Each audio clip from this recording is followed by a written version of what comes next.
Hello students, আজ আমি তোমাদের কঠিন পদার্থের মধ্য দিয়ে তাপের প্রবাহ সম্পর্কে আলোচনা করব। দেখো, পাশে একটা চিত্র আঁকা রয়েছে। এই চিত্রেতে দেখানো হয়েছে একটা ধাতব পাত, আয়তাকার ধাতব পাত। ওই পাতের এটা একটা ধাতব পাত, আয়তাকার পাত। এই পাতের বেধ হচ্ছে ডি। বেধ হলো ডি। আর নিচের পৃষ্ঠতল এবং ওপরের পৃষ্ঠতল, এই দুই বিপরীত পৃষ্ঠতলের মধ্যে উষ্ণতার পার্থক্য হচ্ছে θ1 মাইনাস θ2, যেখানে θ1টা হচ্ছে গিয়ে বেশি আর θ2টা কম। সুতরাং নিচের এই তল থেকে উপরের তলে তাপের প্রবাহ ঘটবে।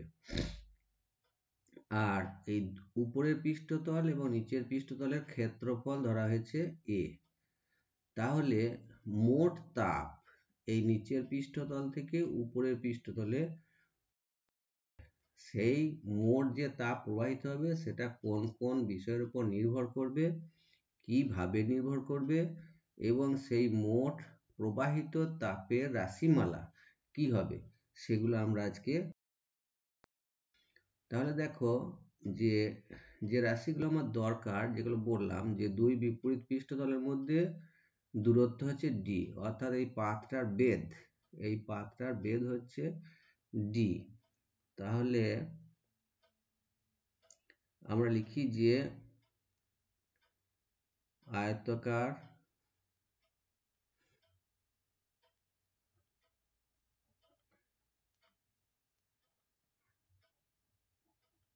আয়তাকার ধাতব পাতের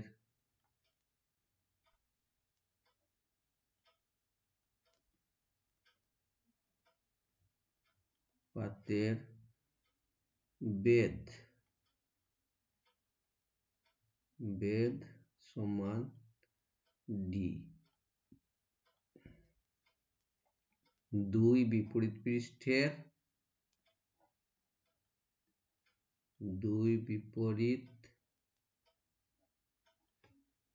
পৃষ্ঠের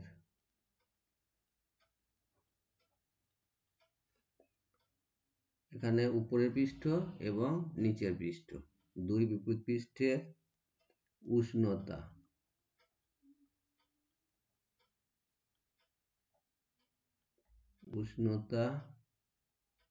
উষ্ণতার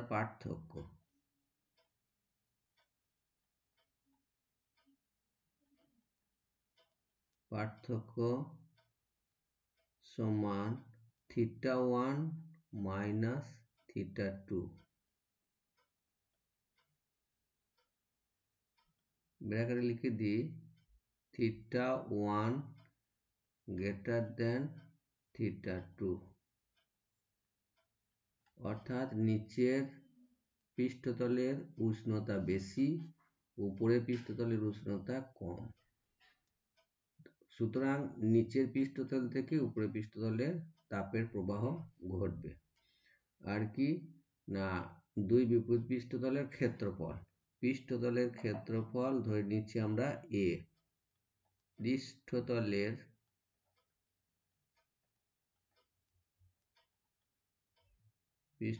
ক্ষেত্রফল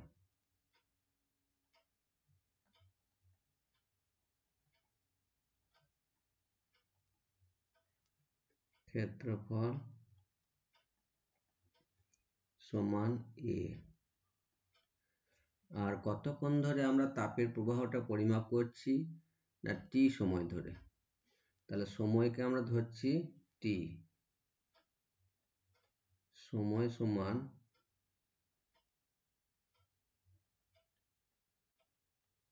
টি।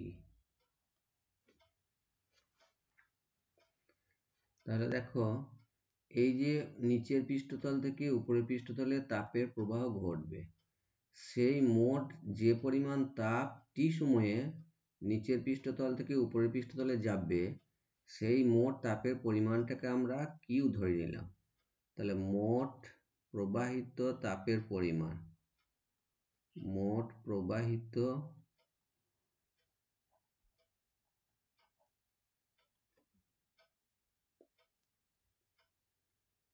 তাপের পরিমাণ।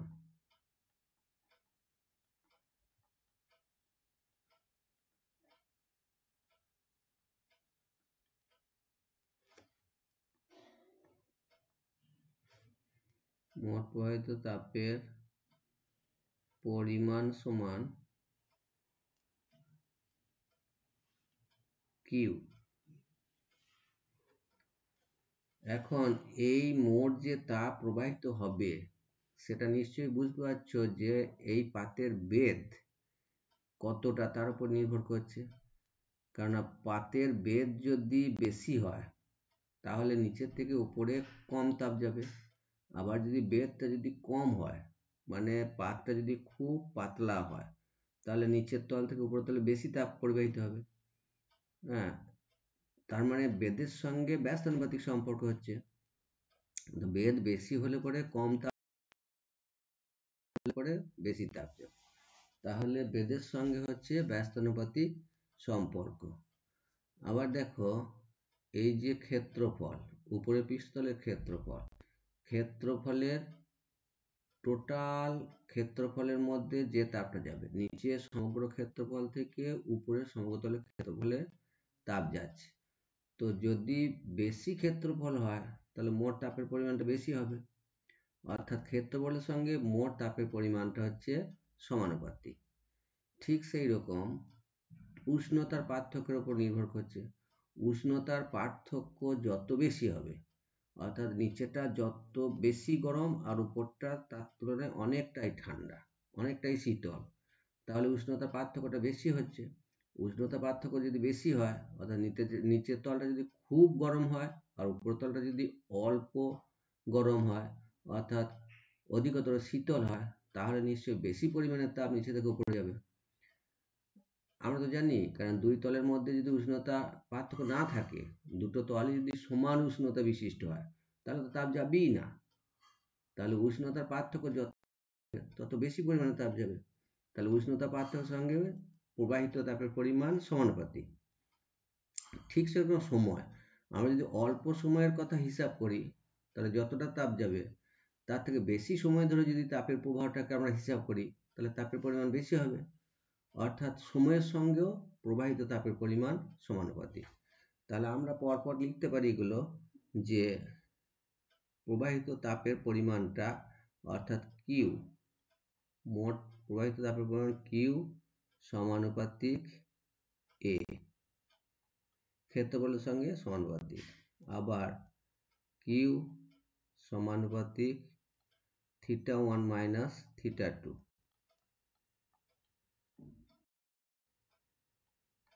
উষ্ণতা পার্থক্যের সঙ্গে প্রবাহিত তাপের পরিমাণ সমানুপাতিক। আবার কিউ সমানুপাতিক টি, সময়ের সঙ্গেও সমানুপাতিক। সময় যত বেশি হবে প্রবাহিত তাপের পরিমাণ তত বেশি হবে। আর কিউ ব্যস্তানুপাতিক ডি, অর্থাৎ বেধের সঙ্গে ব্যস্তানুপাতিক। বেধ যত বেশি হবে প্রবাহিত তাপের পরিমাণ তত কম হবে, বেধ যত কম হবে প্রবাহিত তাপের পরিমাণ তত বেশি হবে। এখন এই সমস্ত সম্পর্কগুলোকে যদি আমরা যৌগিক ভেদের সূত্র অনুসারে এক জায়গায় করি তাহলে আমরা লিখতে পারি যে যৌগিক ভেদের সূত্র অনুসারে আমরা লিখতে পারি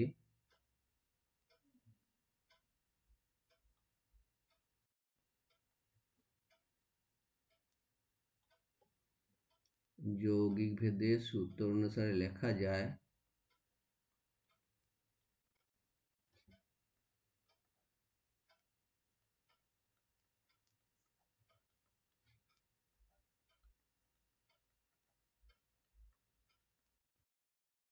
যৌগিক ভেদের সূত্র অনুসারে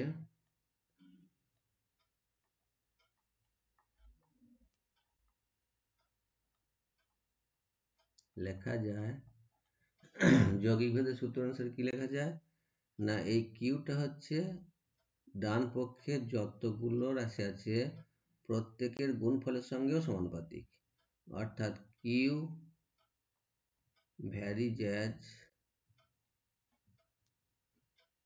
এই রাশিগুলোর গুণফলের সঙ্গে সমানুপাতিক। অর্থাৎ Q varies A into θ1 minus θ2 into T divided by D. এখন এই সমানুপাতিক সম্পর্ক থেকে যদি আমরা সমান সম্পর্কে আনতে চাই তাহলে একটা ধ্রুবক রাশি দিয়ে ডান পক্ষকে গুণ করতে হবে। তাহলে আমরা লিখতে পারি অতএব কিউ সমান কে ইন্টু এ গণিত θ1 minus θ2 into T divided by D, যেখানে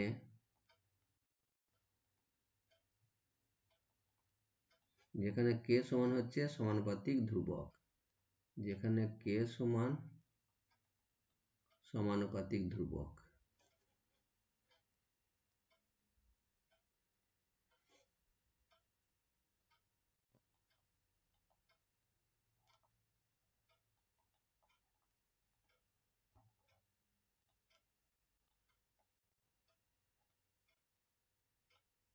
সমানুপাতিক ধ্রুবক। এই কে কে বলা হয় পরিবাহিতাঙ্ক। যে পদার্থ দিয়ে পাতটা তৈরি সেই পদার্থের পরিবাহিতাঙ্ক। কেটা হলো এখানে কে হচ্ছে সমানুপাতিক ধ্রুবক, কে কে বলা হয়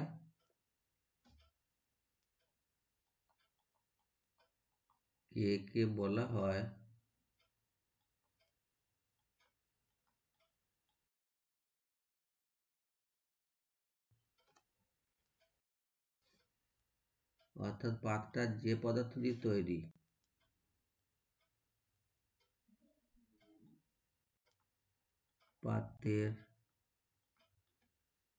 পাত্রটা যে পদার্থ দিয়ে তৈরি সেটা হচ্ছে পাত্রের উপাদান। তাহলে পাত্রের উপাদানের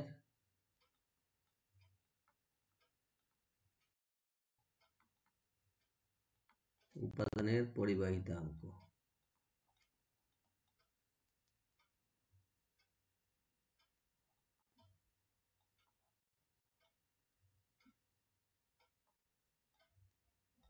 পাতের উপাদানের পরিবাহিতাঙ্ক বলা হয়।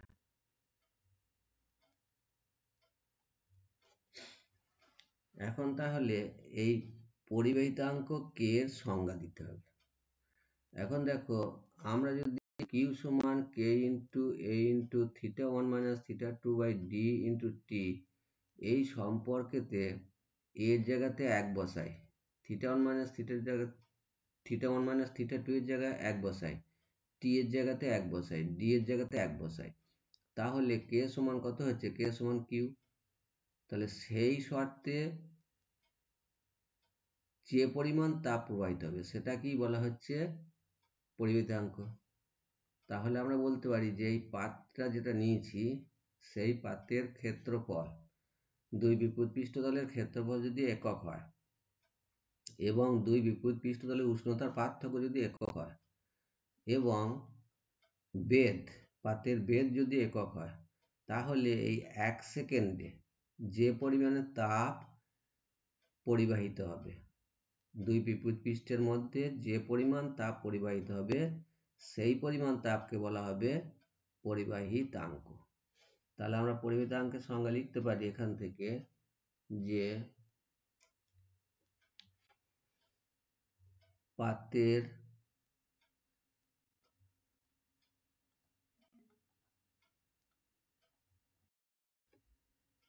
পৃষ্ঠতলের ক্ষেত্রফল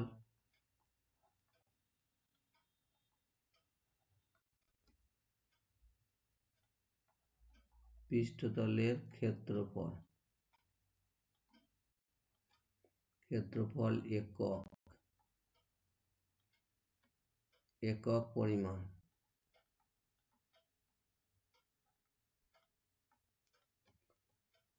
দুই পৃষ্ঠতলের দুই বিপরীত পৃষ্ঠের উষ্ণতার পার্থক্য,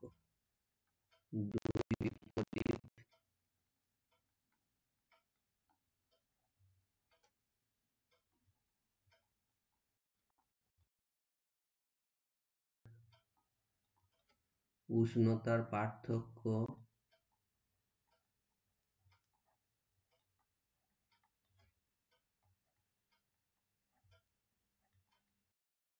একক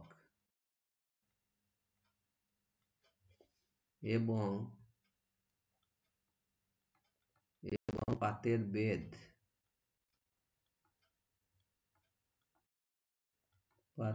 বেধ একক পরিমাণ হলে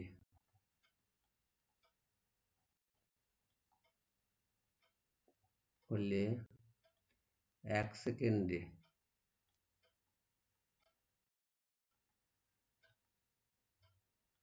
সেকেন্ডে যে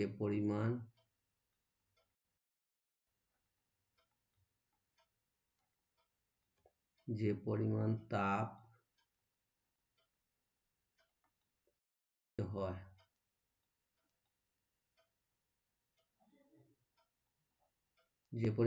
প্রবাহিত হয় তাকে পরিবাহিতাঙ্ক বলে। ওই পাতের উপাদানের পরিবাহিতাঙ্ক বলে।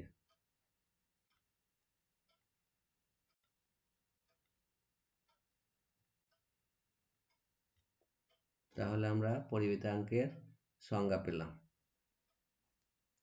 এবার আমরা এই পরিবাহিতাঙ্কের একক নির্ণয় করব। পরিবাহিতাঙ্কের একক সিজিএস পদ্ধতিতে কত হবে, এসআই পদ্ধতিতে পরিবাহিতাঙ্কের একক কত হবে, সেগুলো আমরা বের করব।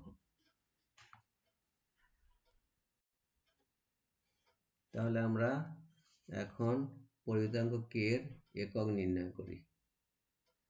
নেক্সট পেজে যাই।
আমরা আগে পেয়েছি না কিউ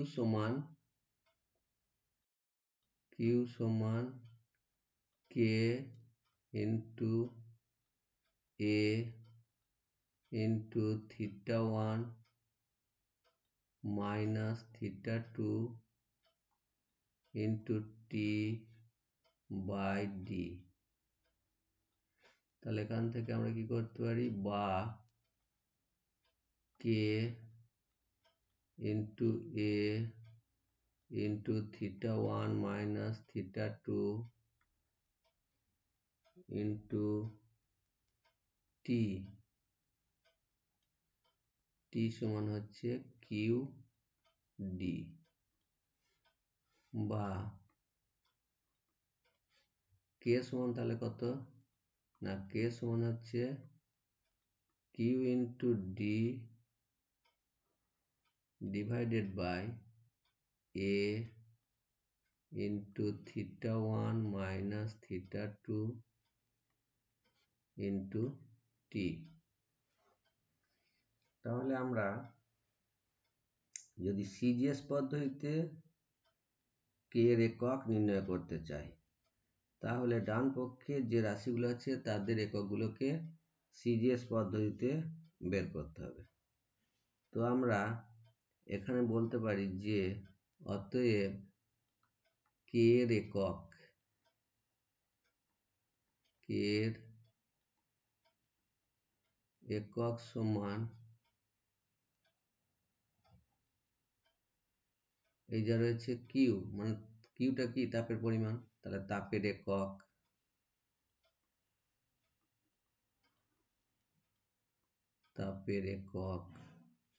গণিত ডি মানে হচ্ছে গিয়ে বেধ হচ্ছে দৈর্ঘ্য, তাহলে দৈর্ঘ্যের একক বেধ অর্থাৎ দৈর্ঘ্য,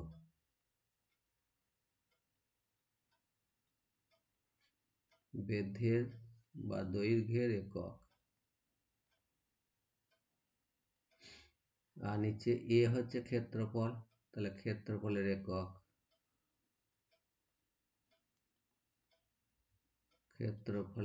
একক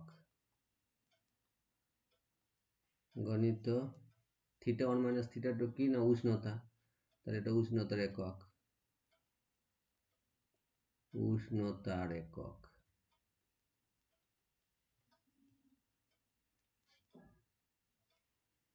গণিত টিটা কি সময়ের একক।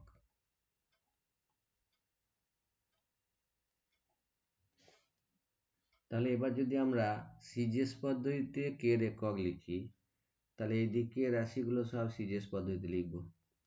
তাহলে লিখতে পারি যে সিজিএস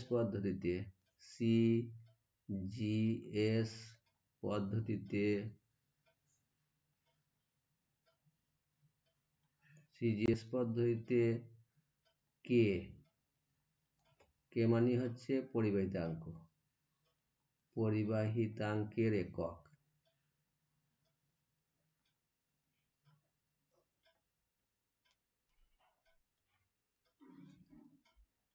কে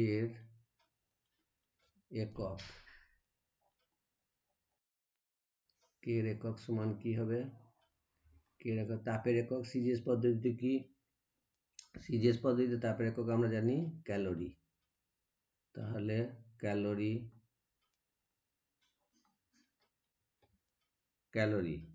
আর দৈর্ঘ্যের একক কি সেন্টিমিটার, তাহলে দৈর্ঘ্যের একক আমরা লিখি সেমি।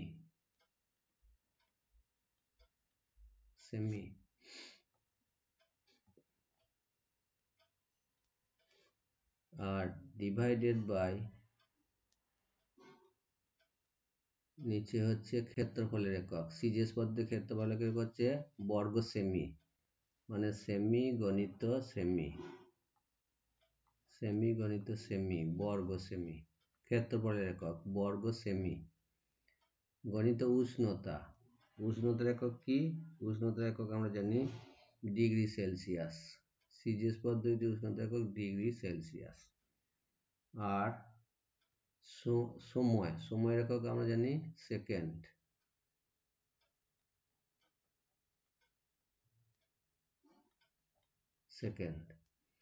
তাহলে দেখো উপরের একটা সেমি নিচের একটা সেমি ক্যান্সেল হয়ে যাচ্ছে, এই সেমি একটা সেমি ক্যান্সেল করে দিলাম, তাহলে দাঁড়ালো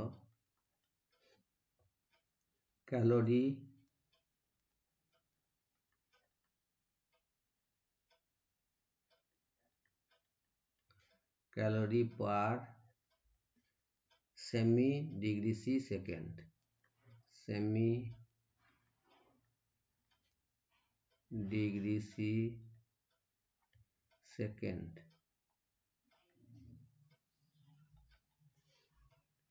সমান এটাকে এইভাবে লেখা যায়, ক্যালোরি মানে হচ্ছে ক্যাল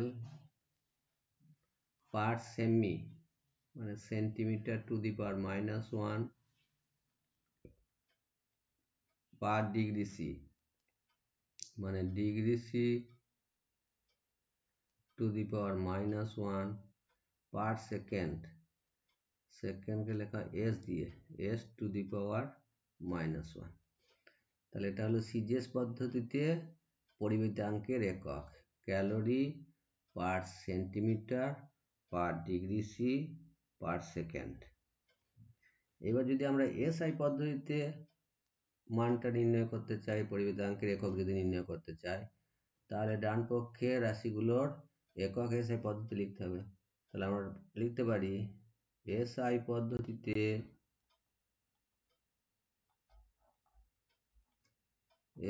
পদ্ধতিতে পরিবাহিতাঙ্কের একক কে এর একক।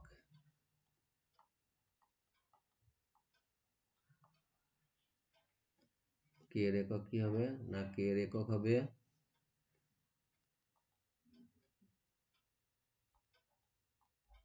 কে এর একক সমান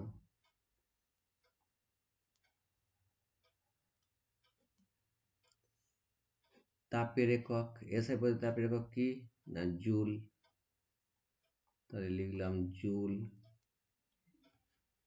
তারপর হচ্ছে বেদ বা দৈর্ঘ্যের একক এসআই পদ্ধতিতে মিটার,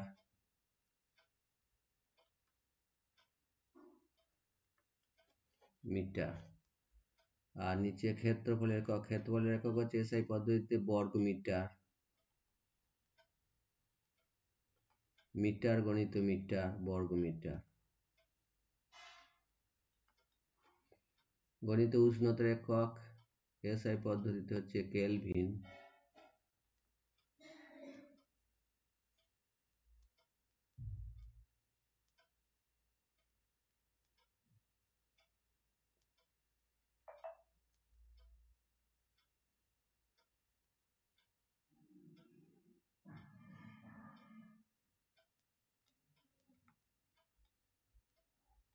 সময়ের একক হচ্ছে সেকেন্ড।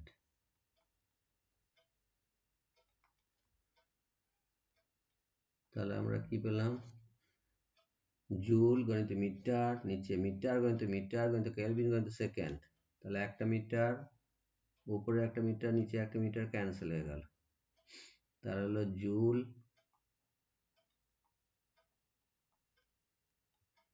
জুল পার মিটার বা সেকেন্ড, আগে লিখি joule per second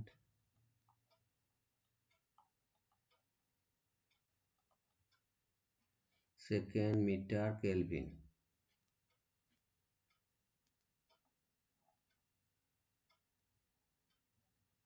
metre kelvin.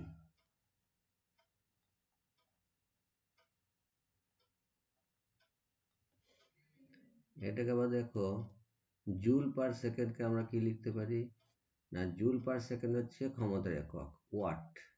তাহলে এটা আমরা এখানে লিখতে পারি watt, watt per metre kelvin.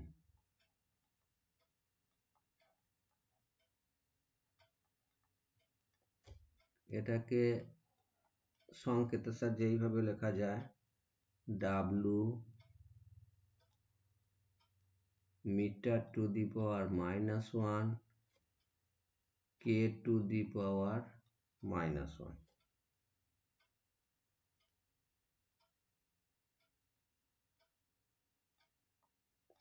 কি হলো না, watt per metre per kelvin.